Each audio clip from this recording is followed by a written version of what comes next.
Good afternoon and welcome to another edition of the Watchful Citizen, a public access program brought to you by the Lancaster County Democratic Party. My name is Benny Shobe and I'm your host. And today we have on set Senator Amanda McGill. She works in the Nebraska Legislature and she's a representative for Legislative District 26. Senator McGill, thank you for coming on the program. Welcome. It's my pleasure to be here. Thanks for inviting me. Thank you. I have a few questions for you about the legislature. Let's start with we just ended in June, the first section of the 103rd legislature. Tell us what you think about that. What were the successes and what were the failures? Well, let me do this differently. How would you rate the success of the legislature? I honestly thought it was a really successful session. I know there was some press about how we left some big issues on the table, and we did in terms of issues that we felt needed to be studied further, like our tax structure. You know, you shouldn't make a quick judgment on some of those big issues and take more time to study them. But by and large, we were able to accomplish quite a few things, and including passing the budget and work cooperatively across party lines, something that we don't see in our national government very much. But you know, I personally was able to accomplish some of the big issues I had on my plate, dealing with human trafficking, children's mental health, foster care kids. And the legislature, I saw that throughout the legislature. We've seen a little shift in some of some power shifts in the legislature. It was a new year with a lot of new people, but I think those were healthy and led to good debate. So what would you say was the biggest thing the legislature addressed but went unfinished? What do you think will come up in the next session? Well, it definitely is the tax modernization committee and what they're working on, and taking a look at if our structure is competitive in comparison to other states. And they've spent an honorable amount of time looking into that issue and basically taking an economics master course, if you will, in taxes, and traveled the state and are hearing from people about, is it property taxes that you think are the biggest problem? Is it certain types of income taxes? If we're going to cut income taxes, then what are we going to take away, like some business incentives maybe, if we're going to lower the corporate income tax? And taking a look at the balance, I honestly think Nebraska does a pretty good job in balancing those things out. Okay, There's good. always more that can be done, especially in the field of property taxes. But I look forward to seeing final results from the committee coming up next session. I understand. I want to stick with that subject for just a moment. The Tax Modernization Commission is a special committee that's established during the interim. Many people think that the Nebraska state senators work only the few months in the year and have the rest of the year off. We're in the interim. What are you doing during the interim? Oh, my word. There's a lot that we do, even when we're not in the legislative session. The people on that committee are particularly busy this year. That is a abnormally large load to lift. But not unlike a couple years ago when we knew we had to cut the budget the following year. And so every committee chair had to spend extra time in the interim trying to figure out where they would cut from departments under their jurisdiction. For me personally, I'm working on a number of interim studies. You know, some are following up on human trafficking, which has been an issue for me for a couple years, and children's mental health. But I'm also setting up town hall meetings on women in the workforce. I noticed that, yes. Yeah, and we can talk more about that as the program goes on. But you know, that takes up a lot of time. And we also, some of us travel to conferences and like to try to get other ideas from other states and just responding to constituents. You know, those emails don't stop coming, and the problems that people face don't stop coming. You know, I have people in foster care or former state wards trying to find places to live, people trying to navigate how to get health care.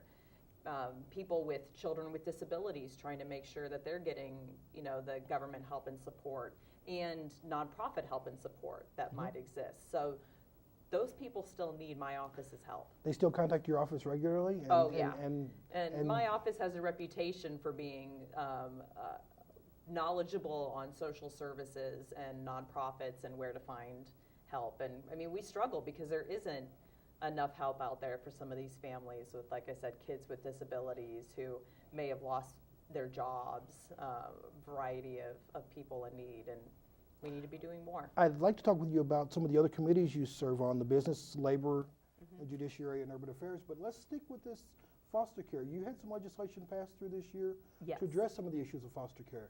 Would you tell me about that? Tell us about that legislation. This last year, we extended foster care voluntarily to the age of 21.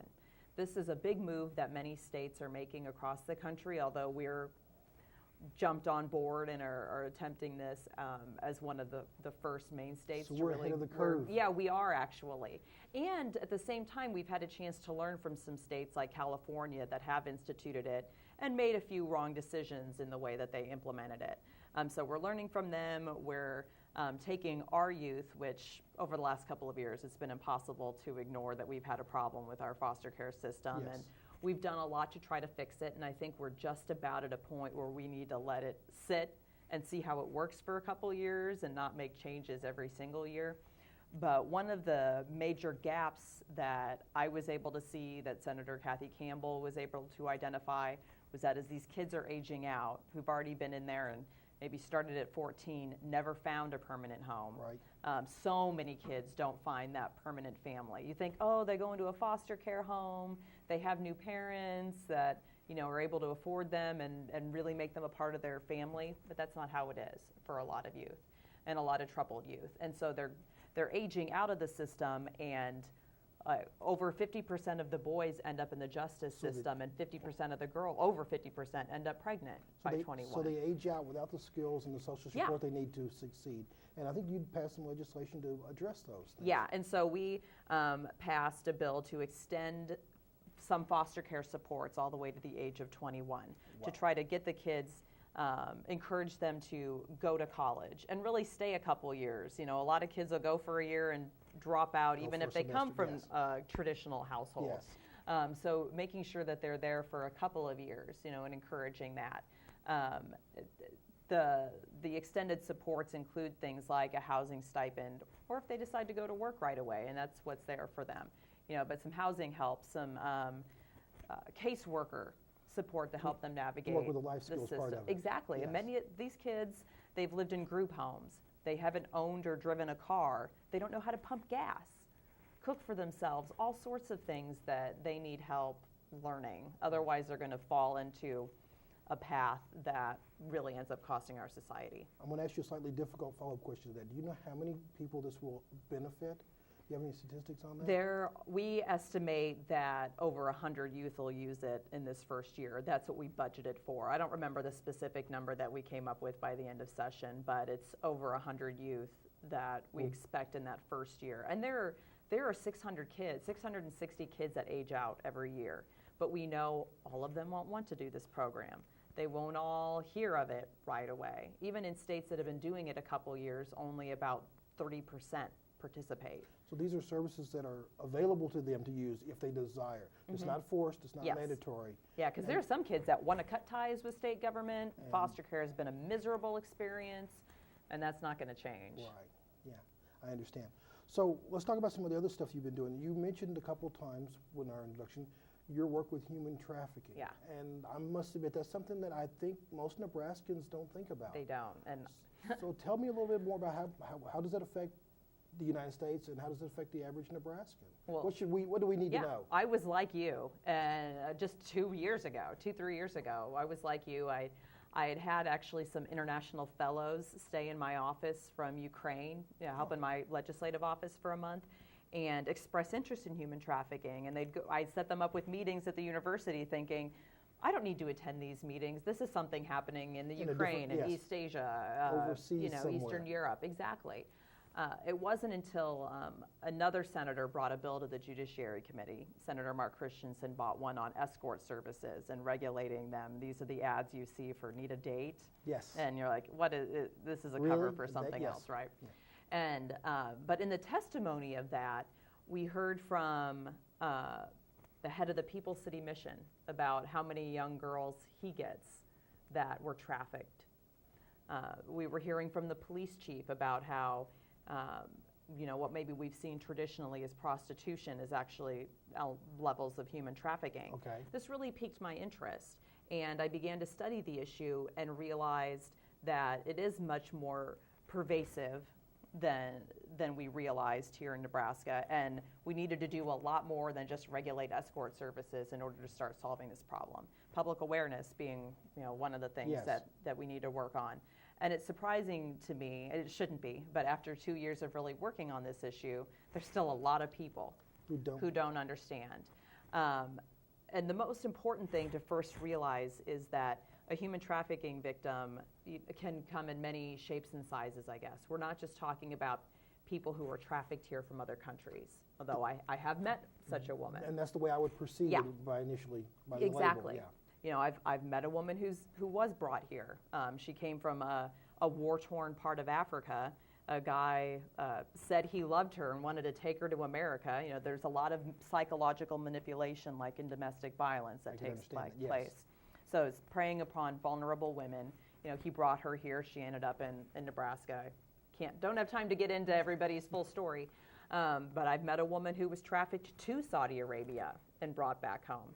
But then the most common form of human trafficking here in Nebraska would be preying upon preteen or teenage girls who come from a vulnerable background of some sort. I understand. Either a single parent home or there's something going on at home that makes them vulnerable or in their brains, and coercing them into prostitution.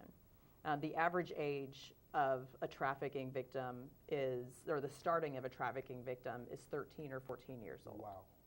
And so you see a girl who maybe was sexually abused by her father or her father's friend or something, and then ends up with a boyfriend at 14 that starts taking advantage of her or selling her to his friends, and it starts that cycle of dependence. It's why so many prostitutes call their pimp daddy.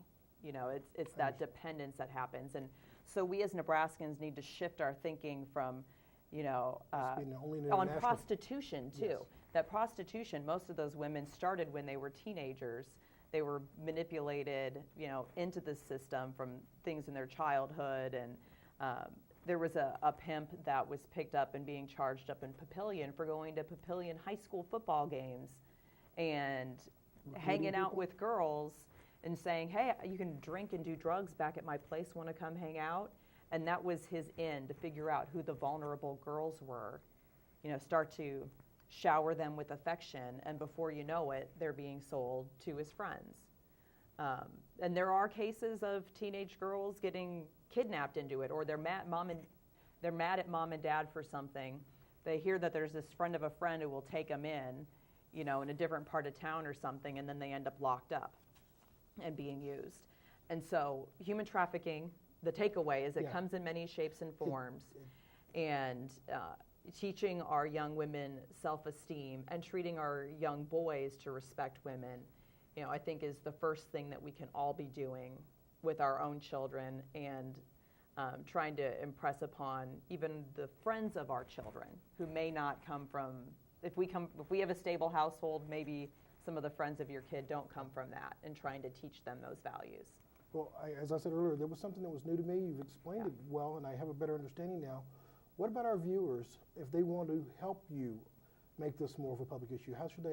What would be the first step for someone who's interested in helping to take? Well, first I'll let you know I've spent 2 years doing legislation on some of the legal aspects of this. Like we decriminalized prostitution for men and women under 18, for instance. So we need social services to support men and women who are found to be trafficking victims.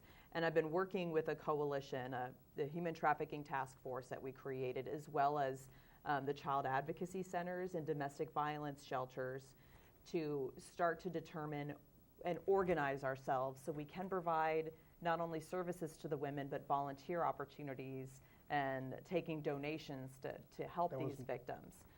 Like right now in Omaha, which is, you know, this is happening all over the state. You know, so there was that woman in Kearney who was selling her two girls, for instance. That did make the news. I did see that. And so that's maybe one of the most obvious examples. But in Omaha, this happens all the time. You know, you have a woman who maybe is now 21, may have a child.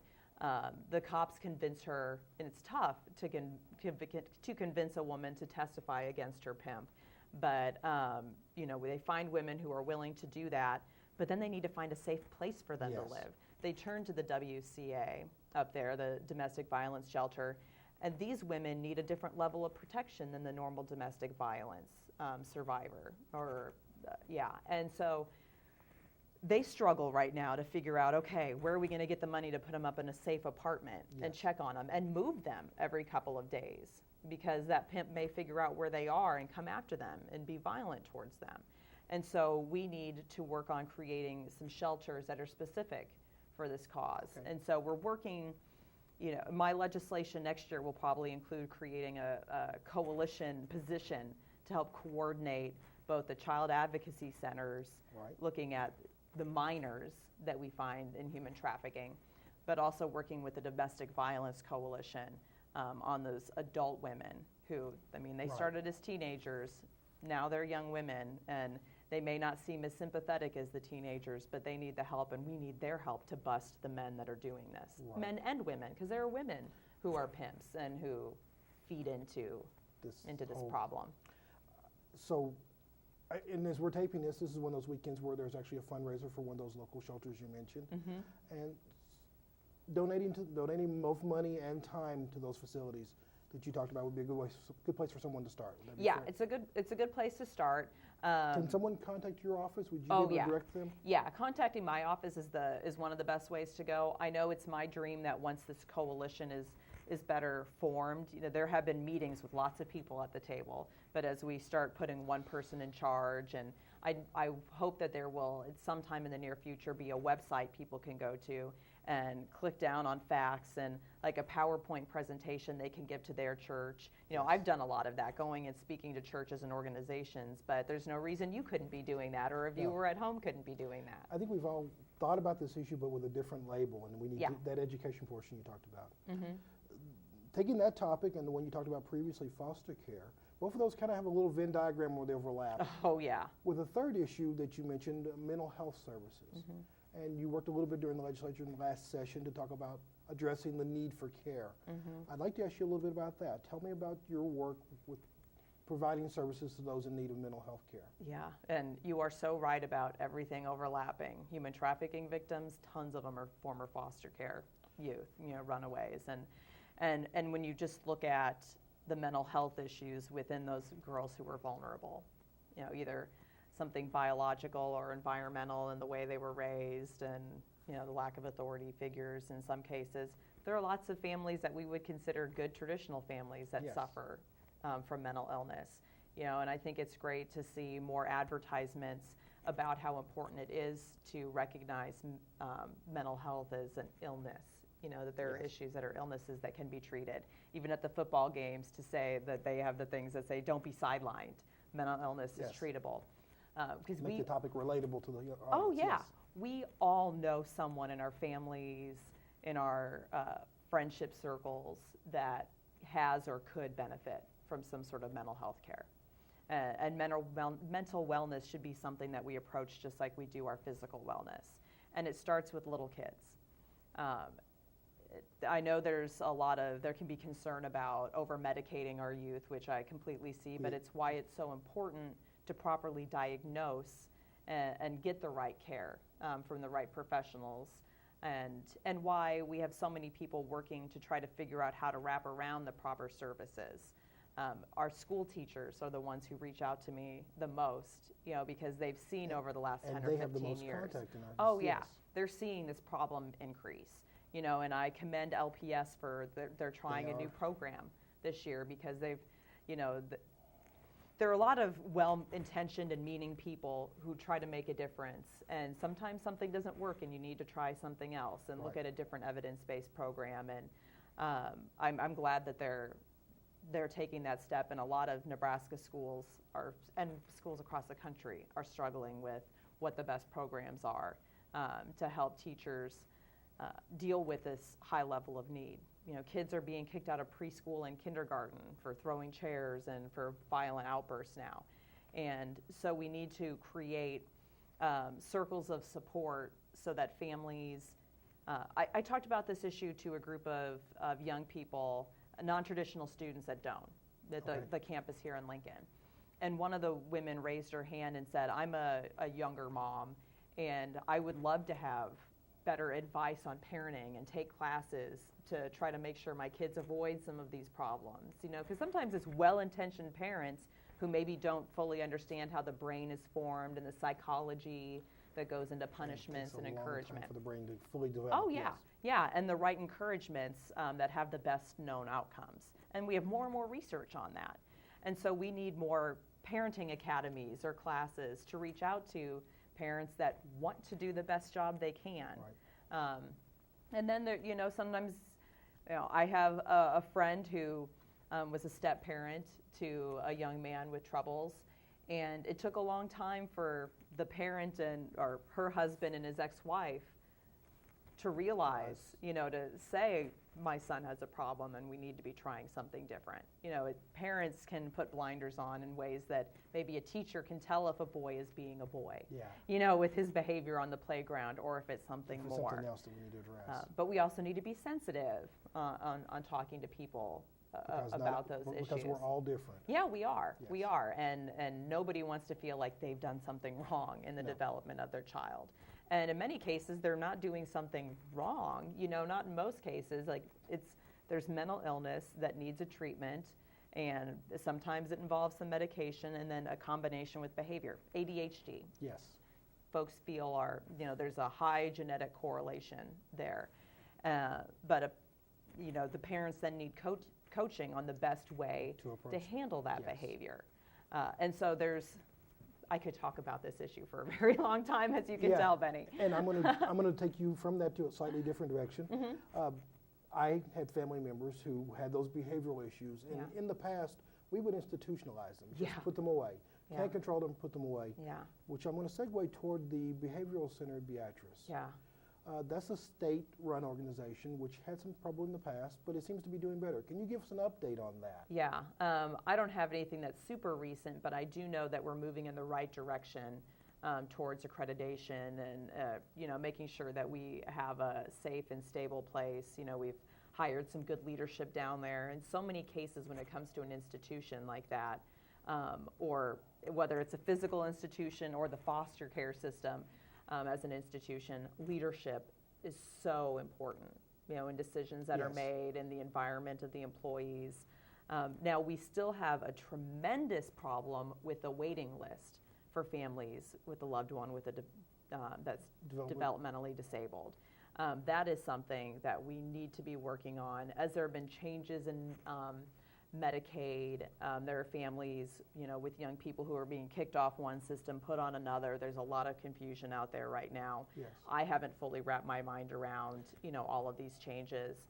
And so we need to be doing a better job making sure that, our families that are suffering with this have supports. Well, I know there have been some improvements at Beatrice. Yes, there have. Yes. But here in Lancaster County, we're actually transitioning from public sector funding and administration to private sector funding of delivery of services. What effect have you had as a state senator on that, or do you know much about that transition? I don't know a ton. I'm not an expert on that transition. I'm very aware of it, and I'm very concerned, just wanting to make sure that this is such a high need area. It is. And treating mental health has such a ripple effect on the rest of our society in terms of prison population. Yes. In terms of physical health, somebody who is depressed will not be treating their diabetes in the way that they should be, which puts greater burden on the healthcare system because they'll need higher levels of service. If they're healthy, then if they're mentally healthy, they want to stay physically healthy.